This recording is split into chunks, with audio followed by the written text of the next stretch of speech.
Have you ever prayed sincerely, yet walked away feeling like nothing changed? You prayed the right words, you bowed your head, you said amen, but deep down you wondered, did God even hear me? If that sounds familiar, you're not alone. Many Christians pray regularly yet still feel disconnected, unheard, or spiritually dry. And often, the issue isn't that we don't pray, it's how we pray. Prayer is powerful, but it can also be misunderstood. And the mistakes we're about to talk about today are very common, even among sincere, faithful believers. So let me say this clearly from the beginning. This video is not to shame you. We've all been there. It's to strengthen your prayer life. Because prayer is not meant to be a ritual we endure. It's meant to be a relationship we enjoy. Today we're going to look at common mistakes Christians make in prayer, what the Bible says about them, and how small shifts can completely transform the way we connect with God. 1. Treating God like a vending machine. One of the most common mistakes in prayer is treating God like a vending machine. We come to Him only when we need something. We press the button, provision. We press another button, breakthrough. Another button, favor. And when nothing comes out immediately, frustration sets in. But Jesus reminds us in Matthew 6:33, "Seek first the kingdom of God and His righteousness, and all these things will be added to you." If we only talk to God when we want something, we aren't really seeking a father, we're seeking a provider. God is not offended by our requests, but He desires our presence more than our petitions. Prayer was never meant to be transactional. It was meant to be relational. 2. Thinking prayer has to sound spiritual, polished, or eloquent. Some believers don't pray out loud because they're afraid of saying the wrong thing. Others repeat phrases they don't fully understand just to sound holy. But Jesus warned us in Matthew 6:7 not to think we'll be heard because of many words.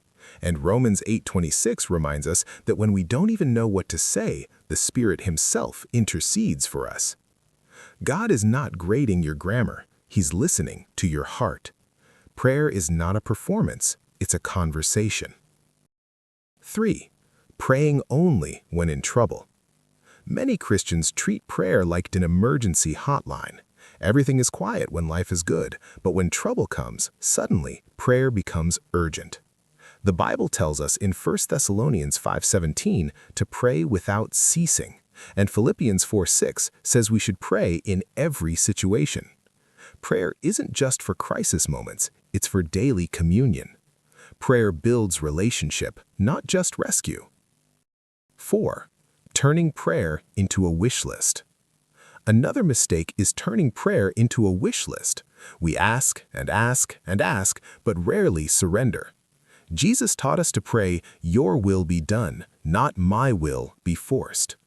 James 4:3 tells us that sometimes prayers go unanswered because we ask with wrong motives. Prayer doesn't exist to bend God to our plans. It exists to align our hearts with His purposes. 5. Hiding our true emotions from God. Many Christians believe they have to clean themselves up before talking to God. So we hide our anger, we bury our doubts, we silence our grief. But when you read the Psalms, you see David crying out honestly, sometimes confused, sometimes frustrated, sometimes broken. God already knows how you feel. He's waiting for you to trust Him enough to say it out loud. You can't heal what you refuse to reveal. 6. Harboring unforgiveness. One of the quietest but most damaging prayer blockers is unforgiveness. Jesus said in Mark 11:25 that when we pray, we must forgive others. Unforgiveness acts like spiritual static on the line. It doesn't stop God from loving you, but it disrupts intimacy. You can't hold on to bitterness and expect closeness with God at the same time. 7.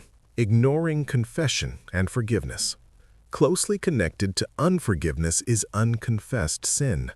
Psalm 66:18 tells us that cherishing sin affects our communion with God. And 1 John 1:9 assures us that when we confess, God is faithful to forgive. Confession doesn't push God away, it draws Him closer. You can't pray freely while holding guilt tightly. 8. Praying without faith or expectation. Some prayers are spoken but not believed. James 1 tells us that when we pray, we must believe, not doubt. And Hebrews 11:6 says faith pleases God. Faith is not certainty of outcome. It's trust in God's character. Even when the answer isn't clear, faith says, God, I trust you. 9. Giving up too quickly. Many Christians stop praying too soon. We pray once or twice, nothing happens, and we assume God said no, or worse, that He isn't listening. Jesus told the parable of the persistent widow to remind us not to lose heart. Delay is not denial. Sometimes God is preparing you for the answer you're asking for. 10. Praying without the Word of God. Prayer disconnected from Scripture becomes weak over time. Jesus said in John 15:7, "If you remain in me and my words remain in you, ask whatever you wish." God's Word fuels effective prayer. It gives language to our faith and confidence to our requests. Prayer is strongest when it stands on God's promises. 11. Treating "in Jesus' name" like a magic spell. Some believers treat "in Jesus' name" like a formula that forces God to act. But praying in Jesus' name means praying according to His will, His nature, and His authority. It's not a magic phrase. It's a humble admission that we come to the Father only because of Christ. 12. Making prayer religious, not relational. Perhaps the biggest mistake of all is turning prayer into obligation instead of intimacy. Romans 8 tells us we are children, not slaves, and Jesus taught us to pray, Our Father. Prayer is not a duty to complete, it's a relationship to enjoy. If prayer feels dry, ask yourself, am I praying with faith? Am I surrendering God's will? Am I praying with Scripture? Am I seeking relationship or results? Prayer is not about doing it right, it's about drawing near. God is patient. God is loving.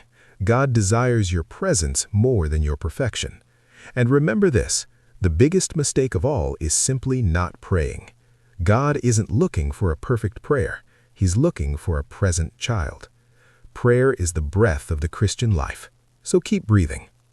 If this message spoke to you, share it with another believer. Subscribe for more Bible-centered teaching, and let me know in the comments which of these prayer mistakes resonated with you the most. See you in the next video.